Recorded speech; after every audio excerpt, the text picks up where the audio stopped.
What's going on, 49er Faithful, 49er Fan, 49er Gang? This is your boy Niner Gang Podcast back in the building. So definitely hit that like button, hit that subscribe button, turn on the post notification so I keep you up to date on any and everything San Francisco 49ers. With that being said, let's get right on into it. Still good morning to the West Coast. I know it's very early out there. You know, you got your 6:30 people on the Pacific Standard Time. Central folks are around here at 7, and then our Mountain Standard Time, we're around here at 7, and then them Central folks is 1 hour ahead, and you get to the East Coast, it's 2 hours ahead. So, good morning to everyone. What I'm saying, we here, man, and it's definitely a crazy thing to be able. Good morning, Mom. Crazy thing to be able to, you know, take a look at the landscape of the NFL and see what happened over the weekend and all of the things that went down. So, let's start with that. We're just gonna start with the scores for the NFL, and just go over everything that happened. So on Thursday night, last Thursday, obviously, the Patriots and the Steelers played. The Patriots pulled off a win. Bailey Zappi, 240 for 240 yards, 3 TDs and 1 interception. It's a lot better than what Mac Jones was doing. You know what I'm saying? So he gets his first dub. Then you got the Bucks and the Falcons in the worst division in football, the NFC South.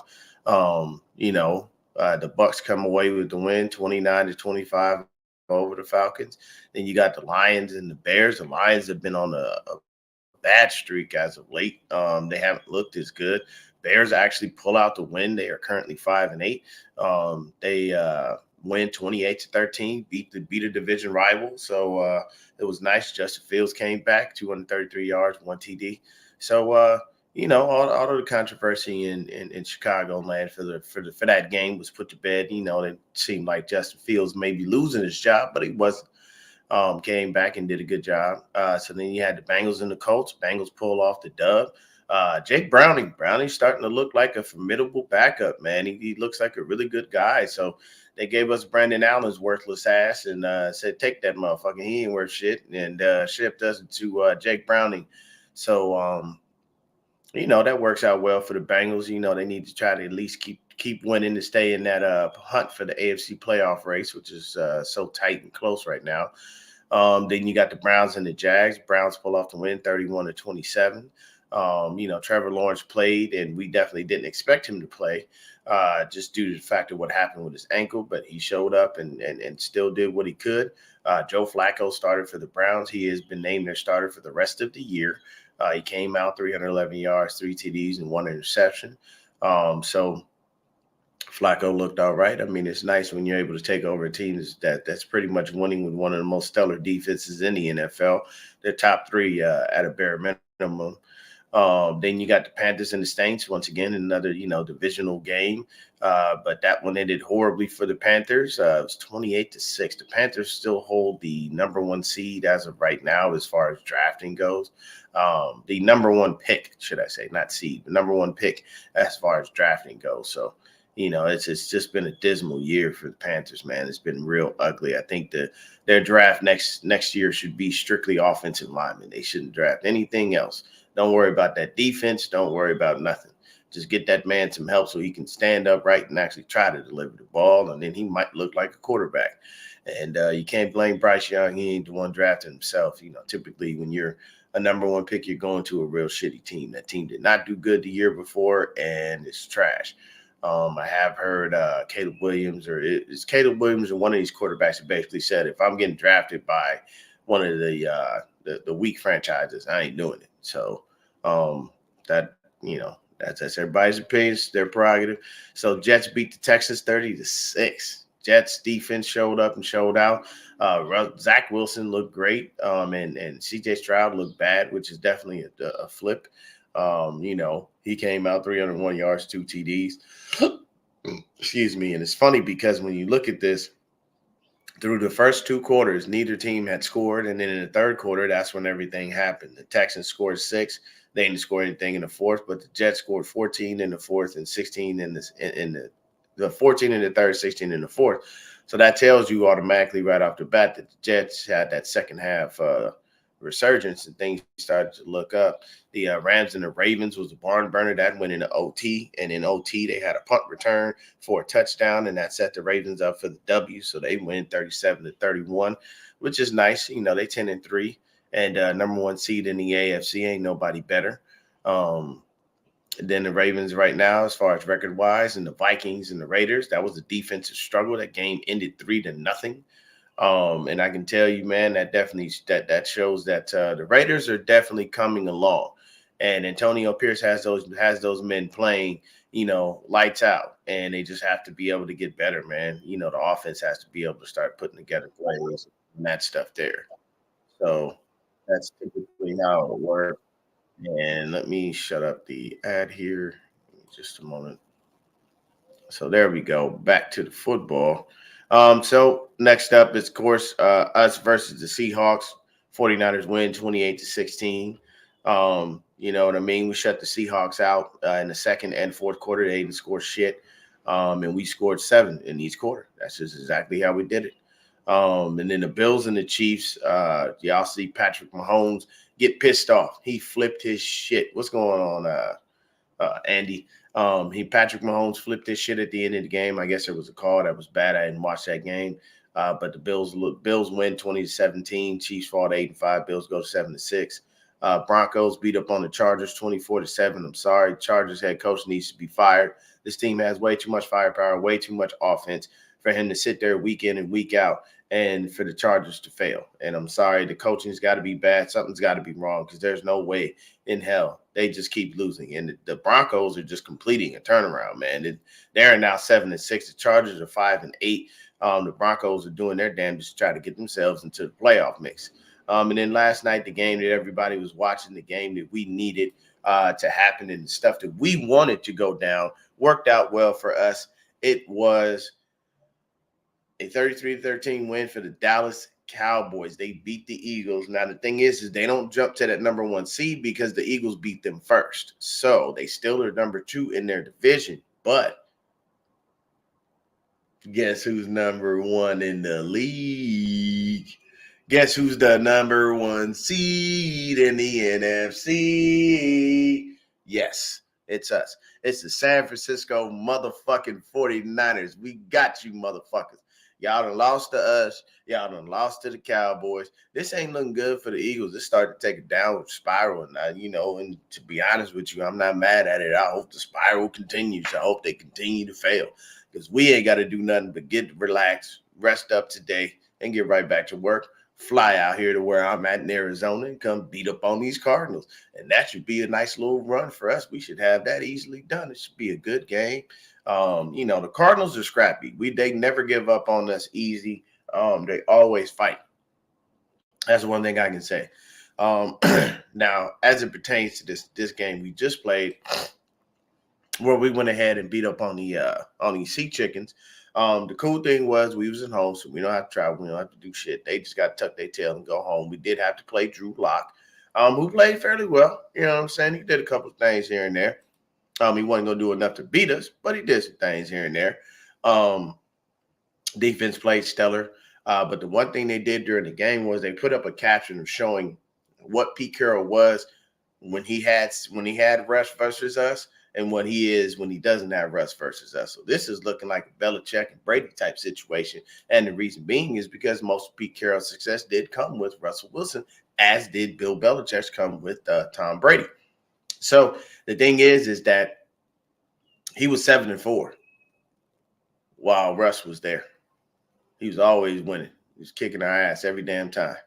Soon as Russ leaves, that man is 0-4. Can't beat us. Don't know how. He tries. Bobby Wagner still playing like he's 22. No matter what they do, it just doesn't pan out. So the beauty of yesterday's game was just watching the big plays and watching what happened. You had CMC on that massive run on the second play of the game to score and get that TD. You had Debo beating Jamal Adams over the top. And what I want people to start realizing is 2 things, just 2 very simple things. Number 1, stop the nonsense about Brock Purdy. Stop it already. Let it fucking go, people. The kid's elite. The kid does things that you just don't see with other teams. And stop knocking that man for having the help that he has. At the end of the day, did we knock Brady for having Julian Edelman? Did we knock Brady for having Randy Moss? Did we knock Brady for having Danny Amendola? Did we knock him for having those two monster tight ends in Aaron Hernandez and Rob Gronkowski? Did we knock Brady for any of the running backs that we had? Did we knock Brady for being one of the best quarterbacks to ever throw a football? No, we didn't. We just understood his greatness and let him live in it. So why can't we let Brock Purdy live in that? Don't be mad that there's a Debo. Don't be mad that there's a BA. Don't be mad that there's a George Kittle. Don't be mad that there's a CMC. Just live with it and deal with it. Don't be mad there's a third and Juwan. Or as I like to call him, Juwan motherfucking Jennings. Don't be upset about this. Let that man cook. He's out there baking defenses left and right and winning football games. There's nothing more you can do about this, people. You got to just come into reality and let it be what it is. There's nothing more to say or do about Brock Purdy. Let that man live. Let him do what he needs to do. Continue to make him great. Continue to keep him doing solid things. But do not, I repeat, do not continue to try to fight what's in front of you, man. That at the end of the day, man, you got to let it be. Brock is elite. He's in that upper echelon of quarterbacks. The man is number one in a lot of the best efficiency spots. You have to deal with it as much as you don't want to. I know you don't. I know y'all. I know you sports commentators and everybody and their mama out there, they feel they got to go ahead and talk. But no, man. At the end of the motherfucking day, you got to just let this be what it is. We the best team in the league. Brock Purdy is one of the best quarterbacks in the league right now. Brock Purdy is top 10, if not top 5.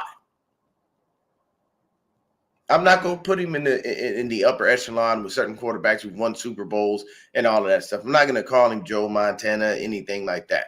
And yes, this wasn't the prettiest win. It was a grinded out game. But what we have to understand is very simple. Anytime you play a divisional opponent, it's typically a battle. That's always going to be like that. We know Seattle is a battle because we know Bobby Wagner is way too smart. He's seen this defense and he's seen us run the same play 35 different times. It ain't like he don't have this shit etched in his head from kicking our ass all them years when Russ was there. And now they're losing every year while Russ ain't there. It's not like people on that team don't know and understand what they're facing. When it's a divisional game, divisional games are always going to be tough. They're never a walk in the park. I would love to come in next week and beat up on these Redbirds and just knock the shit out of them. But I'm going to tell you this. Kyler Murray is going to find a way to make this a fucking game. And it's going to annoy the shit out of me. Now, we will be victorious in the end, but I guarantee you they ain't going quietly. I don't know. I'm trying to think of who I could liken. Divisional opponents are like Tank Davis and Rolly Romero. They talk a lot of shit, but in the end, they get their ass whooped.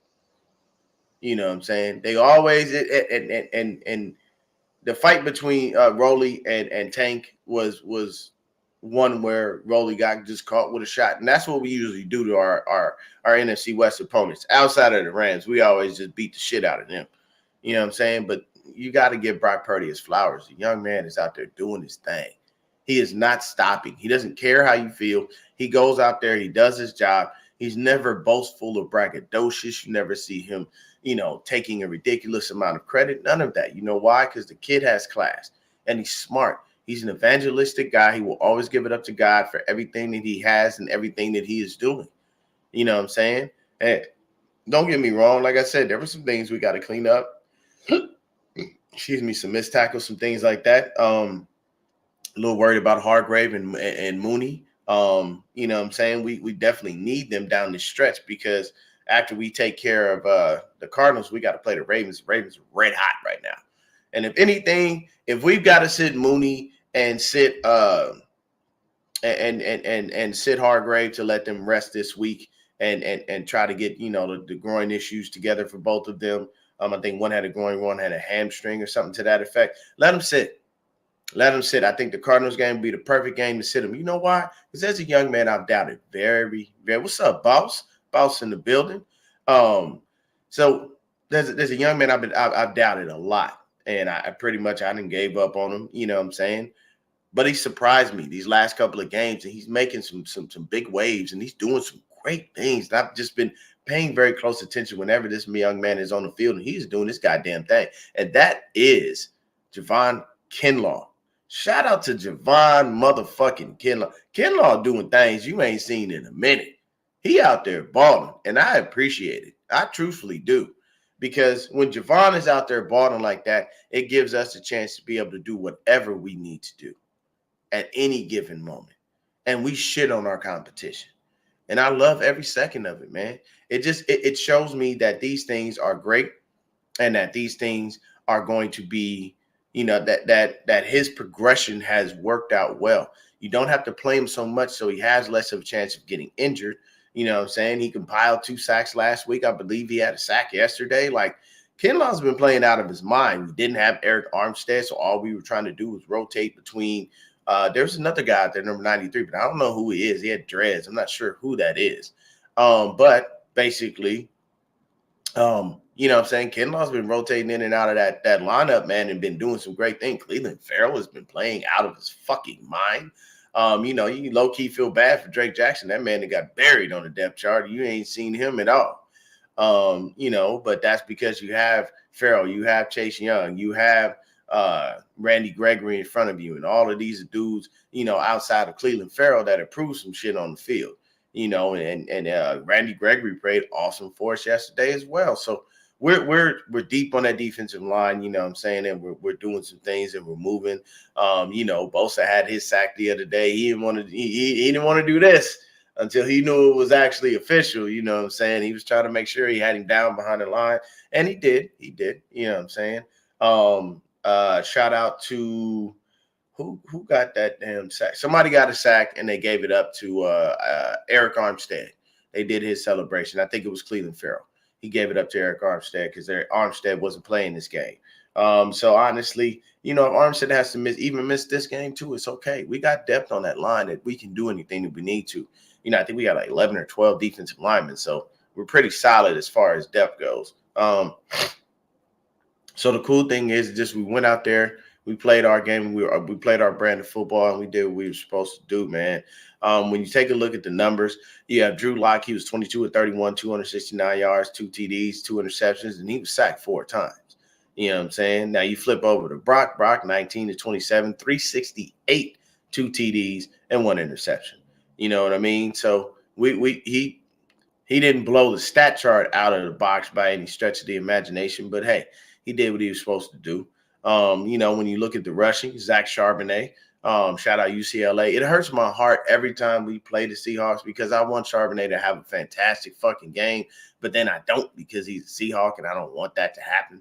So it just kind of frustrates me low-key because I love Zach Charbonnet because he's from UCLA, but I just don't want him to have a great game against us. I want him to have a great game against every other team in the league, just not against us.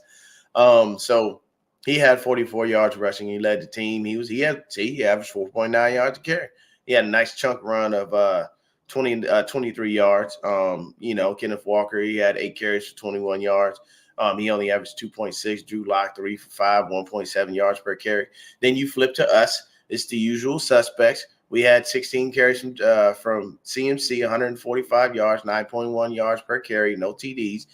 Jordan Mason had 4 for 20, but he got a touchdown. Deebo Samuel, 1 for 1. He had a touchdown. So you know what I'm saying? It just the touchdowns come in bunches, and we're working through it. Then you flip over to the receiving aspect, and it's low key the same people. And you would have your Deebo Samuel. Deebo Samuel is playing out of his fucking mind these last 2 games. This is his second multi-touchdown game in a row. And he had 7 catches for 149 yards. The man had a 54-yard TD from Brock Purdy to him. 7 out of 9 targets isn't bad. BA was 6 for 126. On 9 targets. He is a back-to-back 1,000-yard season for BA. You gotta love it. You know what I'm saying? That man is looking to get paid. He is not playing about his money. Then you had George Kittle, 3 for 76 with 1 TD, and he took off for that touchdown. That was that 44-yard TD that he had. And Christian McCaffrey, 1 catch for 8 yards. Jordan Mason, 1 for 6. And Juwan didn't catch anything, man. He had 1 target. He almost caught it, but that was a good play on the defense. I saw that play, and that's what it is. So when you think about it, to be honestly truthful, it was literally Debo, BA, and George Kittle that caught the ball. They were the ones who had the bulk of the yardage, 149, 126, and 76 yards. And CMC wasn't even a factor in the receiving game, and that's just flat out amazing to show you that we didn't even have to have him be a factor in the receiving game, and we know the CMC is a Swiss Army knife. He can do just anything you want him to do on the field, but that shows that we didn't have to use him as much because he was out there running all over that goddamn defense. Man, it was averaging 9 yards to fucking carry people. It's insanity, you know. And yes, there were a couple of plays where they stopped him and stumped him, but it doesn't make a difference because when you have chunk plays like that, and then it's just simple division. You're just adding up the total carries versus the yards. And it is what it is. Man averaged 9.1 yards per carry, and I definitely know Seattle is in their locker room flipping their shit because you don't want to give up that type of yardage. So, we killed them on the receiving end, and we're going to talk about this person at the end of it, but we're going to talk about the whole game as a whole, and then we'll get to the specific people. So Tyler Lockett, 6 for 89 on 6 targets. DK Metcalf, 2 catches, 50 on 5 targets for 1 TD. Noah Fant, 2 catches for 35. Kenneth Walker, 4 for 33. Kobe Parkinson, 2 for 28. Jackson Smith and Jigba, 4 for 25. Charbonnet and Will Dissly both had 1 catch. Charbonnet for 4 yards and Dissly for 3. So, you know what I'm saying? The 2 TDs went to Parkinson and went to DK Metcalf. And then when you take a look at it, both teams fumbled. BA lost his. But looks like Rick Wallen, he recovered his. Then you flip over, and now that's from an offensive standpoint. And I mean, you see what happened. We scored 7 every single quarter. They only scored in the first and in the third, and they scored 10 in the first to be able to have that lead on us. And then they scored in the third, you know what I'm saying? But there's nothing that they could really do. We had them screwed up every which way. It was an ugly win. You're right, CJ. But at the end of the day, baby, we went out there and got that dub. Whether it be ugly or not, I don't give a shit how you win. Just in the words of Al Davis, God rest his soul, just win, baby. I did shit that you could win by 1, you could win by 50. A win is a win. You take it however you can get it.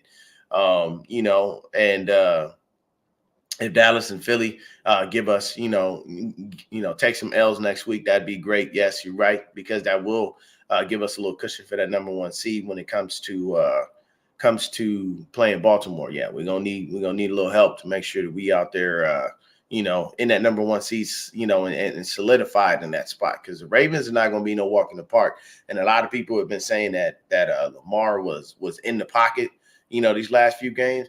Not from the highlights I saw from that Rams game. That motherfucker was running all over the goddamn place. And we have that big problem with running quarterbacks. So what I saw this last game, don't tell me he's sitting in that damn pocket getting his chill on. He's out there doing some things. So I don't need Lamar out there trying to move and groove on us, because, we have a really bad problem with that. And Lamar, unlike any of these other quarterbacks, is not slow. That man purposely didn't run a 40 because he didn't want them to peg him as a running back or a wide receiver. That's how fast Lamar is. We don't know his 40 time, purposely because he didn't want to get, isolated into one specific fucking category as far as quarterback, because how it is with a black quarterback. If you can run fast, they don't want you to play quarterback. They want you to play another position. You know what I'm saying? And only certain quarterbacks work out well like that. The only guy that I know that changed his position but still was able to throw the ball fairly nicely was not Hines Ward, Antoine Randall L. Because Antoine Randall L was a quarterback. He got converted to receiver, and he did a really good job as a receiver. But the nice thing was, every now and then when you needed to throw the ball, he wasn't going to throw you no duck. He was out there throwing a dart. The man still had it in him. And, when you play quarterback for all those years, you don't lose it that easily. It's like riding a bike after a while, getting a couple of reps here and there, understanding what your position on the team is and your position in the playbook and what they have for you. I mean, you can do some things. You can definitely do some good things. So it worked out well. That's all I have to say about that. That was actually pretty good. You know what I'm saying? Dallas looks like real competition, but they always fail. You know what I'm saying? They have those moments, CJ. Remember that about Dallas. Dallas is always going to give you a stretch of games, and they're going to give you periods of time during the season where they look like they are formidable, where they look like, whoa, this team could actually do some things. And then they come up against somebody like us, and we beat the shit out of them. So I'm not worried about Dallas. I'm sorry. I like the fact that they're competitive right now. That's great. That creates a great game, But at the end of the day, I do see us being the victors if we have to face them in the playoffs. That's just me automatically. What's going on, Silverado Kev, my guy here? He said top of the 90 game podcast, aka light skin faithful. I told him we coming for that number one spot. I'm telling you, like Luda, baby. Don't slip up or get got. Why not, man? I'm coming for that number one spot. Scheme, plot, say what? I'm coming for that number one spot. I love it, man. So we did. We got that number one spot, smacked him right in the face, and we just got to handle our business, stay focused, and finish the job. You got it. Eddie G, what's going on? Big dog in the building. Nothing but love, baby.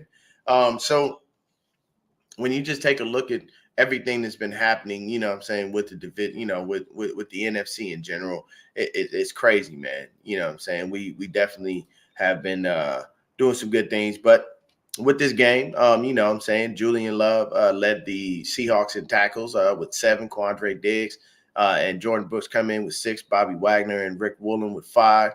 Reek Woolen, I guess he don't like his full name. He just want to be called Reek now. Maybe he's been watching Power or something. And, he feels strong now that he watching Reek or Power Book Ghost or something. I don't know. Jamal Adams got beat by Debo for that big touchdown. Draymond Jones had 4 tackles. So, you had Draymond Jones with a sack, Leonard Williams and Jaron Reed. They all had their sacks. They did get to Purdy. And that's just us doing what we had to do. I believe Feliciano was playing right guard this game. I'm not sure why they keep doing this to Spencer Burford. Maybe his body can't hold up. Maybe he gets injured here and there. I don't know. But they keep rotating Spencer Burford in and out. And that doesn't bode well for you to keep your job if they keep rotating you in and out, based on who they play or I don't know. I don't know what's going on with Spencer Burford, but that man needs to solidify that right guard spot and stay his ass in there. Feliciano does a good job at times, but I do like what Burford brings. So, you had the usual suspects doing their thing. They had about 5 passes defense. Michael Jackson had 2 of them. Julian Love had 1. Leonard Williams and Devin Witherspoon had 1 as well. Then you flip over to us, Fred Warner with 8 tackles, Oliver with 7, Jair Brown with 6, and Bosa with 6 as well. Bosa had a sack and a half. He had that TFL. Cleveland Farrell had himself a sack, 2 TFLs. The other half of sack went to Kinlaw. Then you had Randy Gregory. He had his sack. You know what I'm saying? So we went out there and we did our thing. We had 7 passes defense, 1 by Fred, another by Jair, another by Nick, 2 by Demo, and one by Mooney Ward, who unfortunately went out during the game. And that sucks because it's hard when you see that. You know what I'm saying? What's up, Rick Diaz? But it's hard when you see your guys go down. So we already didn't have Eric Armstead in the game. We lost Mooney, then we lost Javon. So hopefully these guys will get healthy over this week, get some treatment and be ready to be able to take down these Redbirds. If not, man, like I said, us going into the game, a little injured versus the Cardinals, I'd rather us do it then than versus the Ravens. Like if we're going to sit people, sit them now. Don't sit them when it comes to the Ravens because we're going to need everybody. We're going to need Armstead. We're going to need Hargrave. We're going to need our full defense to be able to make sure we take care of the complement of the weapons that the Ravens have to bring, along with trying to figure out how to stop Lamar's ass from running all over us because that motherfucker is still formidable. I don't care what nobody say. When Lamar get out there and boogie, he gets the boogie, and he does it quick and he does it fast, and he ain't worried about taking no hits, man. He's real comfortable doing so. So we just have to be mindful of that. Rick Diaz says, "What's up, Dion? Long time I haven't heard from you. maybe it's me. I'll be doing okay. Let's go." I'm always on with the guys from the Forever Faithful podcast and my guy Beto. I'm saying, and shout out to the Shaw Show as well. But I'm just right now, man. Like sometimes I don't get a chance to get around to things, bro. It's not because I don't want to bring this content to you. I'll be working, man. I'll be grinding. Like I have a everyday regular 9 to 5. You know what I'm saying? Then my sister has her vegan business. Shout out to Naughty Vegan. If you're on Instagram, follow at The Real Naughty Vegan. You know what I'm saying? If you see us out there, man, if you're in Phoenix, if you come to Phoenix for the game, the Saturday before that game, we will be out there in Phoenix. If you start following on Instagram, you'll be able to find us, man, because we're going to be out there serving up some fantastic fucking vegan food. It's the best vegan food on the planet. This food tastes like real food. I kid you not. They make a sausage taste like an actual fucking sausage. Everything that they do is amazing. Shout out to my sisters. I love them both. You know, it's my sister and her wife, and they do some amazing things. The food that they bring, and then it's the cool thing is the names are fun. The names is what brings everything to you. You know what I'm saying? And that's what it draws people. We have basic bitch. We got the big bitch. You know, we got the chill the fuck out. You know, we got the bitch got corns. You know what I'm saying? You know, they even hooked me up and named me a named a lemonade after your boy. So yeah, man, if you are coming out to the game in Arizona, please by all means follow at the Real Naughty Vegan on Instagram.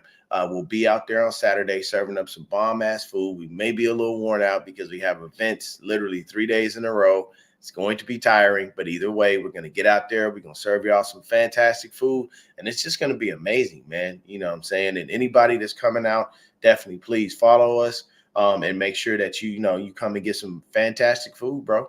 You know, you wouldn't know it's vegan. I'll tell you that much. You bite into it and be like, oh shit, this is amazing. So, back to the game, though. From a defensive standpoint, both defenses played fairly well. You know what I'm saying? Like I said, we had we had 5 sacks, 4 sacks. They had 3 sacks, so it's not much of a difference. You know what I mean? That kind of worked out well. And then we had 2 interceptions. You know, they had 1.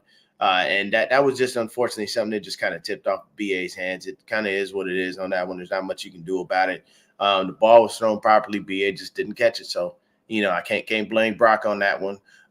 So then you had, you know, a couple of kick returns here and there. And Debo was doing the kick returner because I believe Ray is still out right now. So that's pretty cool. Jake Moody didn't have to kick any field goals. He was just kicking extra points all game, which is a good thing. Mitch did punt 5 times. That man averaged he had 246 yards of punting, and he averaged 49.2 yards per punt. He had 2 of them inside the 20, and one of them was a touchback. So that tells you that Mitch is doing this motherfucking thing. I love Mitch. He's been doing some great things. Rick Diaz says, he says, hey, Dion, do you think we need to work more on the offensive line when they do. I honestly do. I have to agree with you on that. They did. The offensive line at times can look a little shaky, and we always are running behind Trent, but we need to be able to run behind, you know, Feliciano and McKivitz or Burford and McKivitz. You know what I'm saying? We need to be able to run to the right every now and then and not always rely on the Silverback. I love him. I love what he does. But at the same time, I want teams to be afraid of us running either way. You know what I'm saying? Whether it be us putting Kittle over there for extra help, whether Juice, you know, steps out and he gives extra help, you know, whatever the case may be, we need to be able to show them we can run up the gut, we can run to the left or the right. We don't want to just be that team that runs pretty much primarily over to the left side where it is Banks and Trent.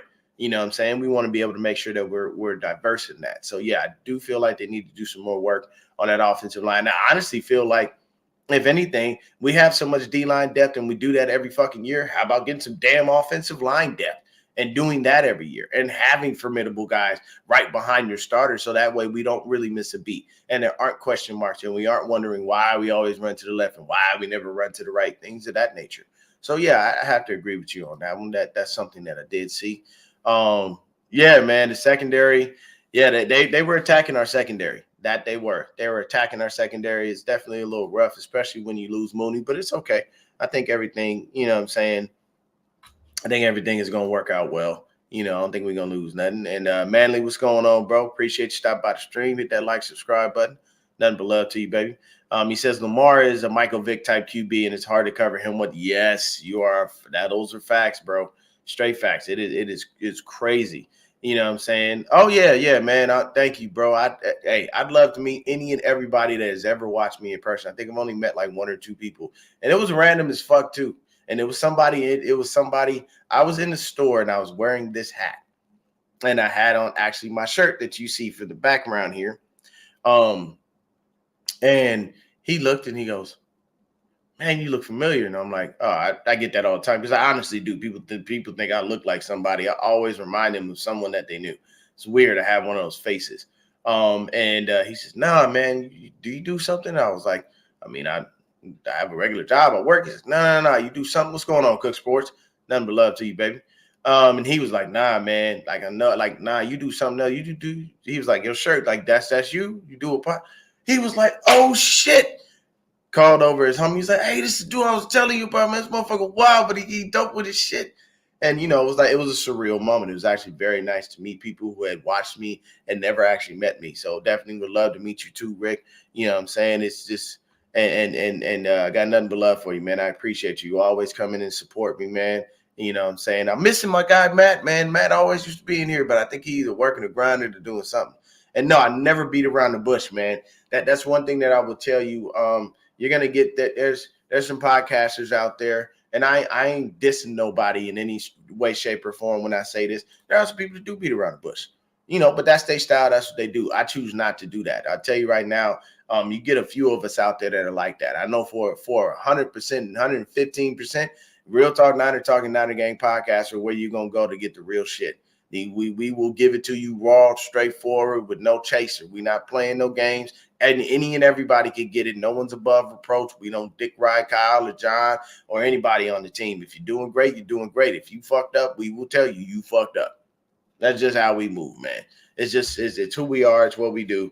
And I'm saying those are the things. Good morning to you too, Dave McNider, my dog. If y'all ain't seen him, go on ahead and follow Dave, man. He's a great dude. He says, shout out to the cow patties for not choking. That's a great way to start the morning. It's Aloha faithful. I'm telling you, man, coffee is delicious here in Seattle today. Yes, it is, bro.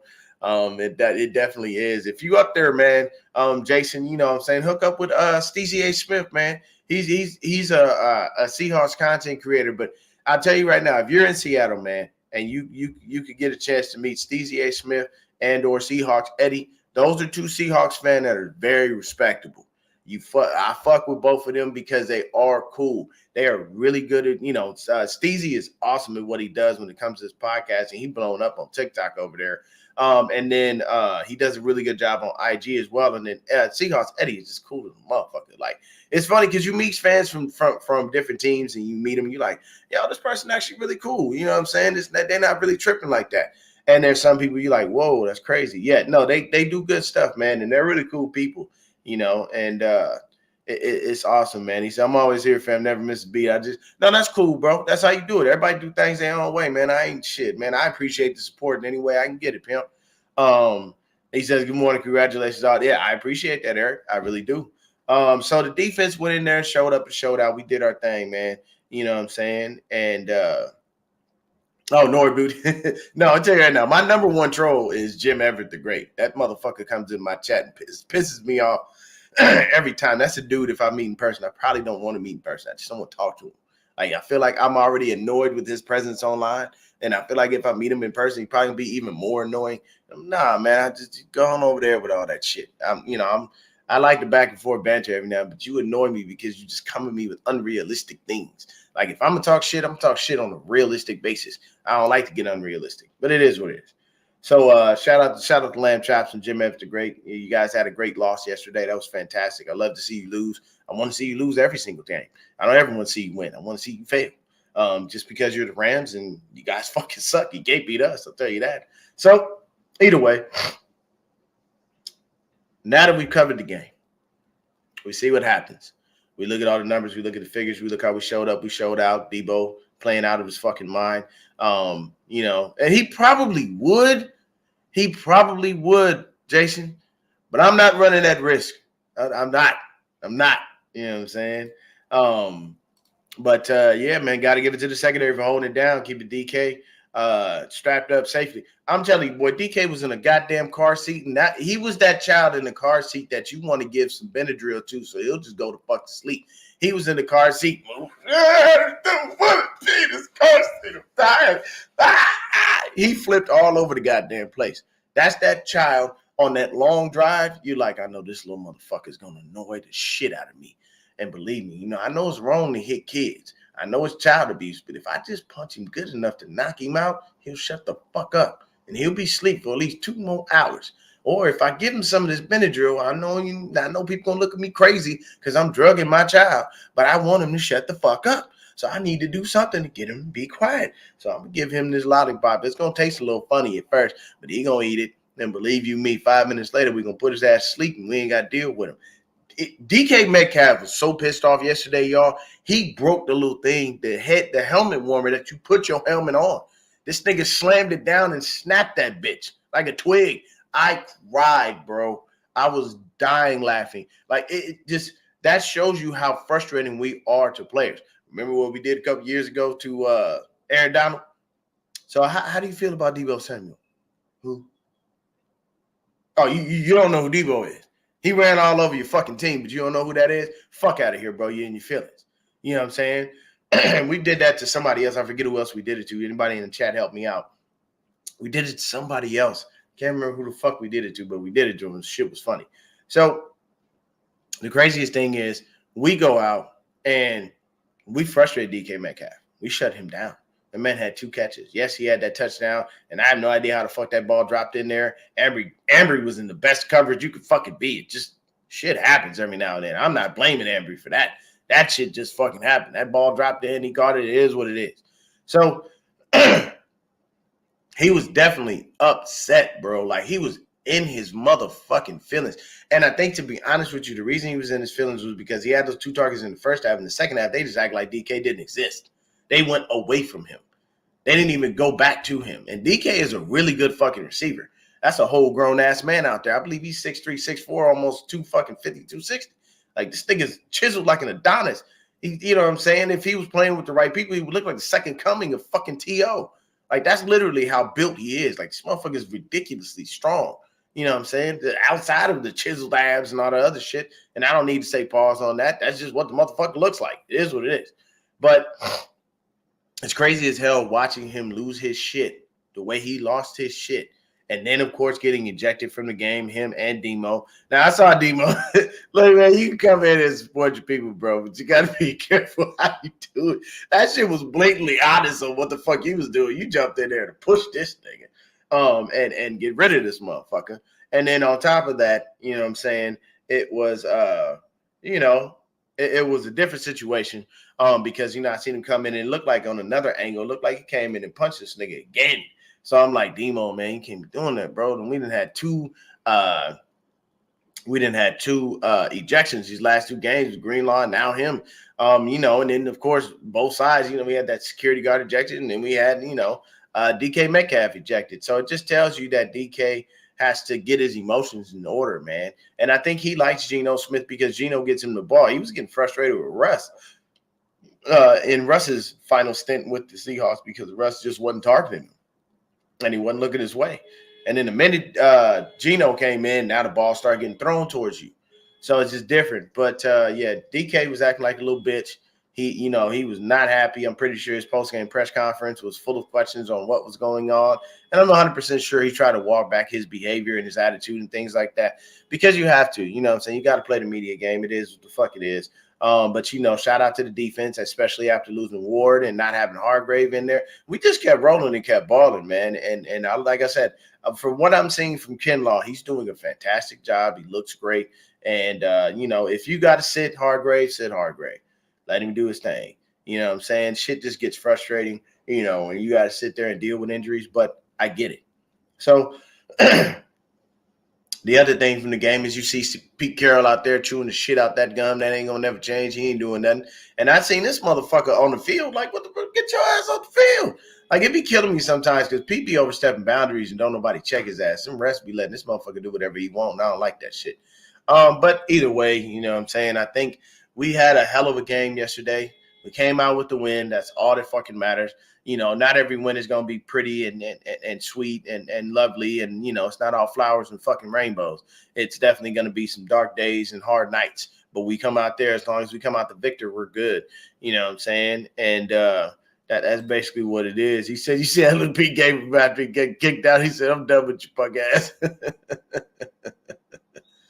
Yeah, man. Yeah. And Eric Wall said this himself. He said, hey, look, DK is a punk, and that's coming from a Seahawks fan. So that tells you straight up.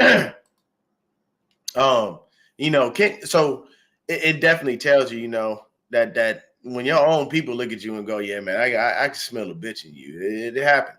You know, he said Demo was a little guy at the bar that keeps talking when the situation has been calm. Everybody gets, yeah, Demo is that dude. Because he's not a big guy. He is not a big guy, man. He stretches the imagination, but he got that heart. And that's what happens, man. People with heart will scare the fuck out of you because their body language and their looks and their aggression and the way that they move will scare the fuck out of you because you don't know what they're capable of. They're so small, you may underestimate them and think they're capable of nothing. But then you turn around and this motherfucker's all over you like a fucking spider monkey.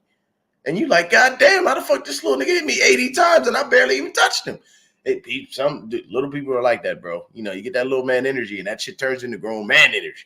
Got to be careful. Got to be careful. So the Kinlaw's actually looking great this year, bro. He's looked way better. He's been able to stay healthy because he's a rotational piece now, and he's been progressing in a forward direction.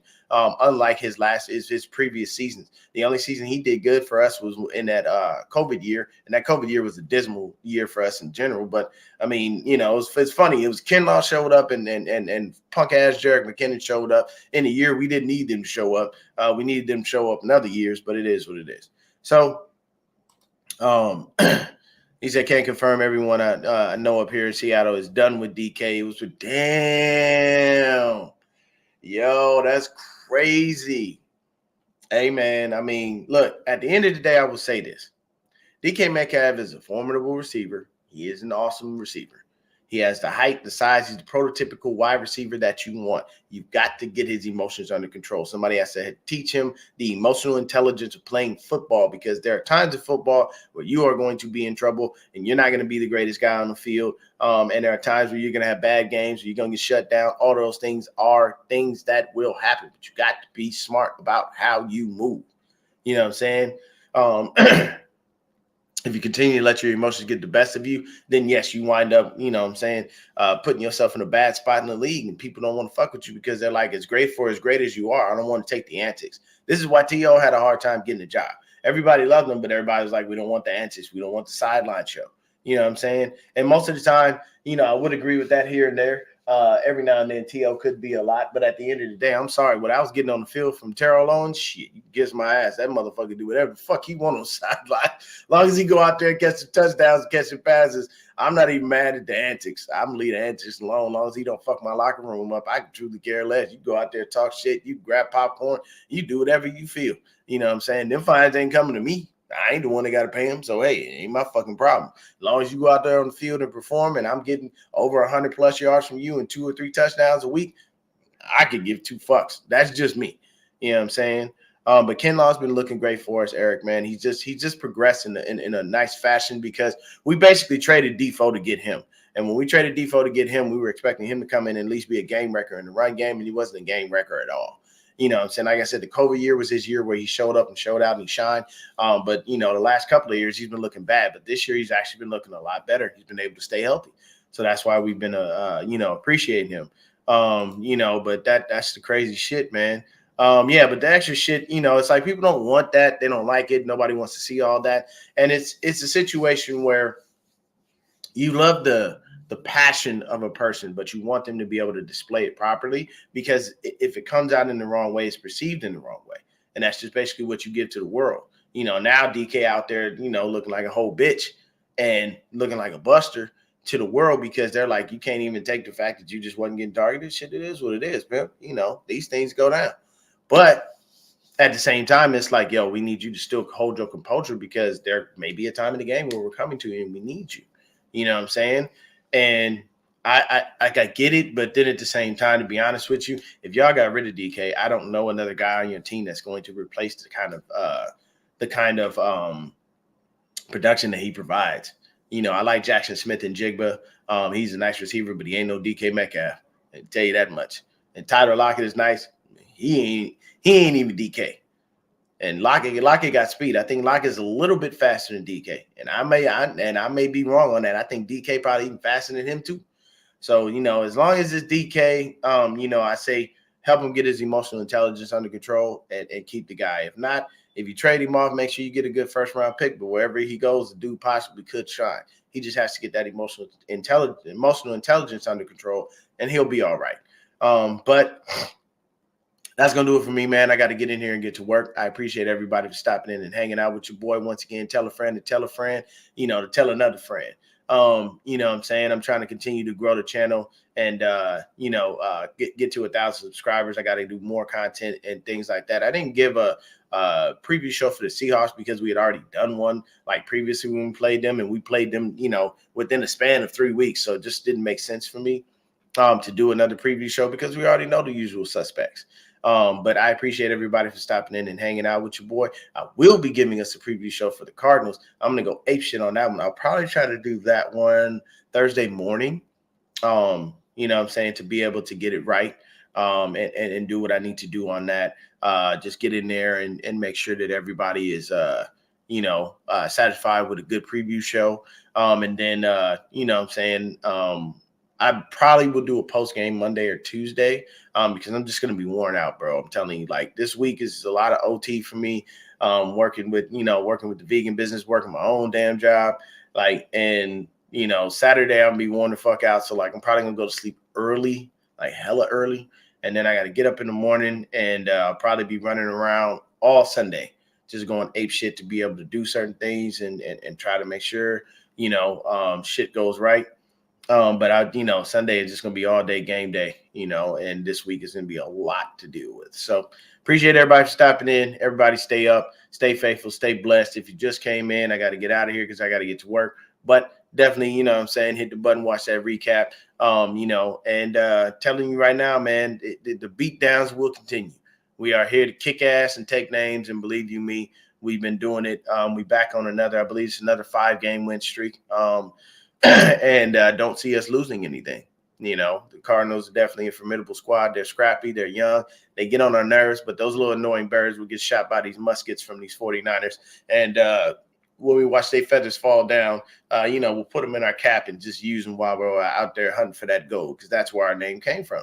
49ers came from the California Gold Rush. That's basically where our name came from. I do not know where the Cardinals came from. I just know it's a fucking bird. That's about it. No one cares because we're gonna take our muskets, shoot that damn bird, hit them with all the gunshot residue, and we'll be good. Thank y'all for tuning in. Stay up, stay faithful, stay blessed. Peace.